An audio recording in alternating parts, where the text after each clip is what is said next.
Саламатсызбы? Саламатчылык. Сизби Жакупов Сейит? Ооба, тынччылыкпы?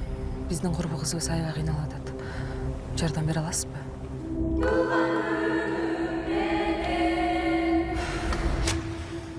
Бир айдай болуп калды. Түшүмөн көп чочуп ойгонуп баштадым. Түшүмдө ийит. Ар кайсы бузулган тамдарда, талааларда, мөрзөлөрдө жүргөндө түш көрөт. А бир күнү Аяна, болгондой айтып бер. Айтып берсем ишенбейсиң.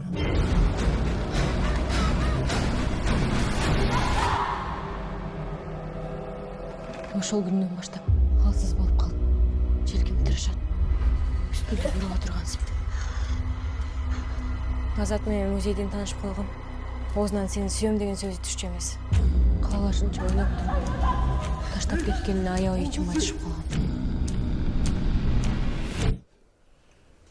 Ошондо менден эмне жардам керек?